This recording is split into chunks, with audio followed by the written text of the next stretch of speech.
ですね。あのアニメーションも原作コミックの方もやっぱりすごく進撃が流行り始めた時に私も読んでいたり見ていたりしていたので、そこに「ファイナル」っ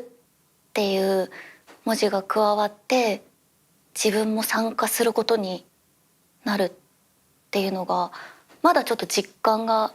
湧いてない状態で、動くガビも PV でしか見てないですし、私自身すごく一ファンとして楽しみな気持ちとファイナルっていうものに対してのちょっとした積極感と、やっぱり新しいそのマーレ編っていうちょっと新鮮な雰囲気での「進撃の巨人」っていうものに対してのこうワクワク感と緊張感っていうのがちょうどよく入り混じったような気持ちでいます。それがなんかいつちゃんと決まったのか自分でもよくはっきり分かっていなくて、ただ私多分サードシーズンで小野大輔さん演じるエルヴィンがお亡くなりになった時の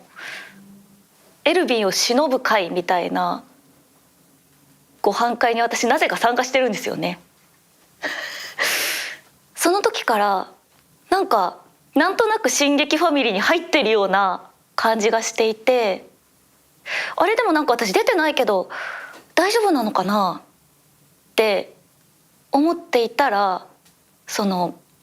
実はガビに決まっていたっていう、私だけが知らなかったんですけどっていう経緯があって、私はもう台本が来て初めて実感して、ただ他のキャストさんとか音響監督の三馬さんとか講談社さんからガビっていう存在を知らされてたんですよ。なんかどうもさくら彩音の声が聞こえてきそうなキャラがいるんだっていうことを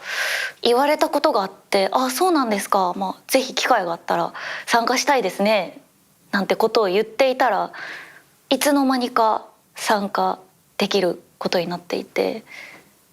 緊張感としてはこうバッと上がったというよりも徐々にアフレコに向けてグラデーションしていったような感覚でしたね。周り辺から参加する花江くんだったりとか増田さんだったり沼倉さんだったりの初登場回の緊張感はかなり凄まじくって、私もやっぱり前日どころかもう台本が来た1週間前ぐらいからドキドキしっぱなしで、いざアフレコが始まる時に三馬さんに警戒心をずっと持っている人たちです、この「進撃の巨人」に出ているキャラクターたちは。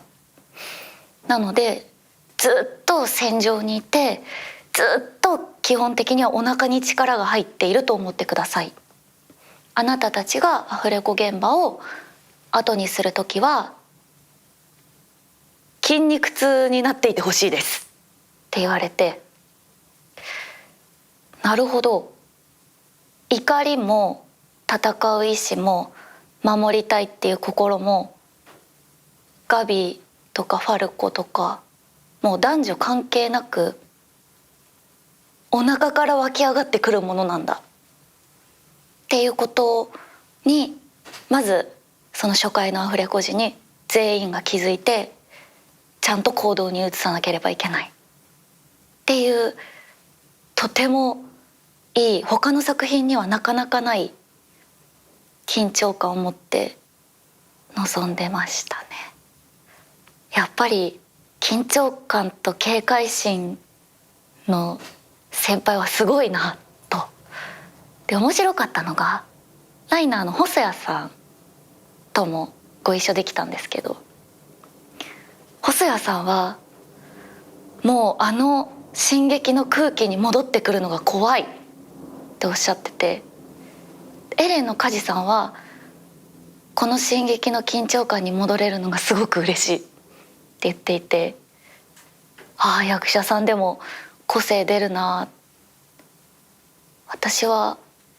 どっちになるんだろうっていうふうに思いました。花江くんは最近お会いする機会がとても多いんですけど、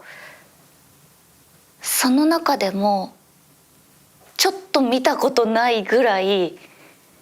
ピリッとした空気をまとってる花江くんが現場にいて、で基本的にこうマイクがメインブースに3本並んでいて、で私と花江くんは基本端っこなんですよね。間に誰か梶さんだったり細谷さんだったり村瀬くんだったりが挟まっていって、絶妙に声がかすかにしか聞こえない距離なんですよ。それが最初はどうかなと思ったんですけど、ちょっとガビとファルコのすれ違う思いに呼応してる気がして、あ、とても程よい距離感でお互いの緊張感を交換し合えてるなっていうふうに私は勝手に思ってます。そうですね、まずガビっていう新キャラクターがおそらく嫌いな人はすごい嫌いなキャラクターだと思うんですね。実際にこんな人いたら絶対距離取るなっていう感じのキャラクターなんですけど、エレンたちが成長して大人になって、それに対して対比で出てくる子供たちなんですよね。周り辺で出てくるファルコだったりガビだったりは、そこがまた「進撃の巨人」の世界に時間っていう重さとちょっとした世代交代の空気を、未来を背負っていく若者の像が少し入れ替わる瞬間っていうのが今回ガビとファルコから感じられるのかなっていうふうに思います。命を賭した戦いに少年少女たちが巻き込まれていく、さらに過酷な運命と、誰が作り出したのか未だ不明瞭なその巨人っていう要素が加わって、そして毎回がまるでクライマックスみたいな勢いで描かれていて、何回見ている人は胸をこう苦しい思いで掴まれれば済むんだろうっていう切迫感みたいなものはもうちょっと他の作品の追随を許さない雰囲気になっているなっていうふうに個人的に感じてます。はい、ということで、ファイナルシーズンいよいよ始まります。新しいマーレの選手たちも加わって、一体どんな空気になるのか、私自身アフレコだけではまだ感じ取れていない音響の部分だったりとか、それから絵の部分だったりとか、そういう息吹をですね、ぜひこう皆さんと一緒に感じたいなというふうに思っています。そして毎回クライマックスを迎えるような勢いで進んでいる「進撃の巨人」がファイナルシーズンということで、どんな風なファイナルになるのか、原作ともども、みんなで乗り越えていければと思いますので、最後まで楽しんでください。進撃の巨人ファイナルシーズンがいよいよ12月6日日曜日24時10分から NHK 総合にて放送開始です。ガビたちマーレの選手たちは何を思いなぜ戦うのか、ぜひ放送をご覧いただければと思います。